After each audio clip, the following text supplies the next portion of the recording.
हरे कृष्णा। अब भगवद गीता के पहले अध्याय का श्लोक संख्या 13। तथा शंखाश्च भैर्यश्च प्रणवानक गोमुखा सहसैवाभिहन्यन्त सशब्दस्तुमुलो भवन्। अब संजय धृतराष्ट्र को बता रहे हैं क्या, तथा शंखाश्च भैर्यश्च, उसके बाद क्या हुआ, शंख बजे, बहुत से शंख बजे। तो भीष्म देव ने अगवानी की। तो जब शंख भीष्मदेव ने बजाया तो चूँकि सेना के सबसे बड़े नायक भीष्मदेव हैं, तो उनके शंख बजने पर जितने भी योद्धा हैं उन्होंने अपने अपने शंख बजाए। तो शंख बजाने का अर्थ ये होता है कि हमारी ओर से अब पूरी तैयारी है, युद्ध प्रारंभ हो जाए। तो ये जो है शंख बजाने का जो है संकेत होता है।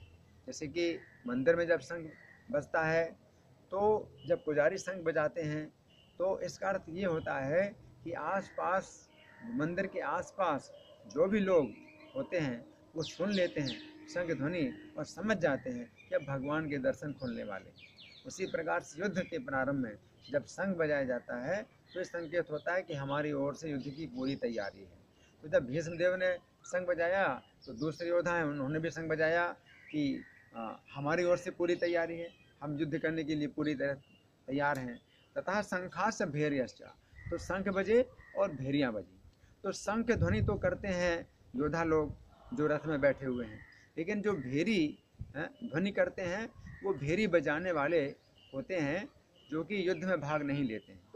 तो जो भेरी बजाने वाले हैं वो युद्ध में जो भेरी बजाते हैं तो वो युद्ध के बीच में भी भेरी बजाते रहते हैं ताकि योद्धाओं को युद्ध में उत्साह मिले। तो ये युद्ध के बाजे होते हैं जिनमें एक प्रकार का बाजा होता है भेरी और दूसरा है पर्णवानक। पर्णवानक का अर्थ है एक ऐसा बाजा जिसका आकार भैंसे के मुख के जैसा है।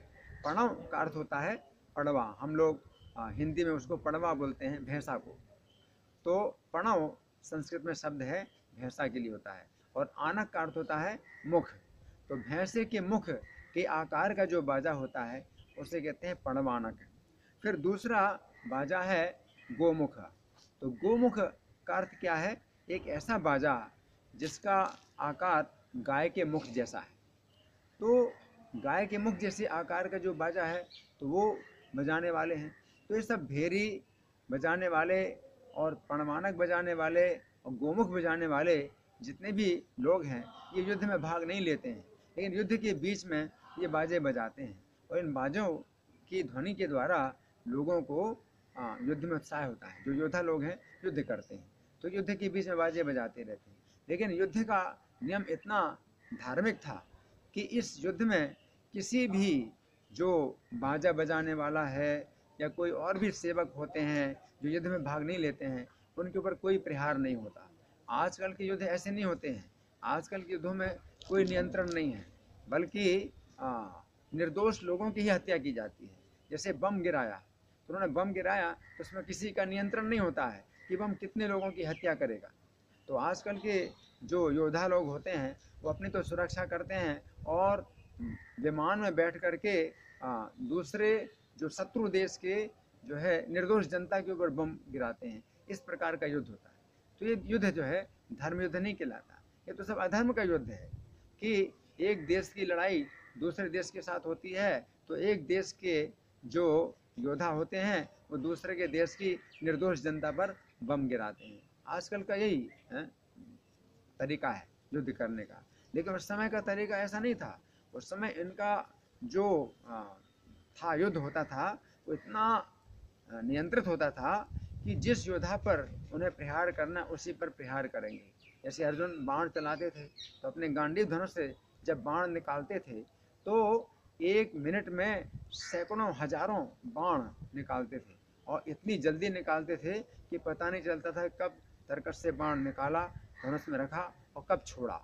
इतनी तेजी से बाण चलाते थे, लेकिन तो भी उनके जितने बाण थे वो अपने लक्ष्य पर ही जाते थे।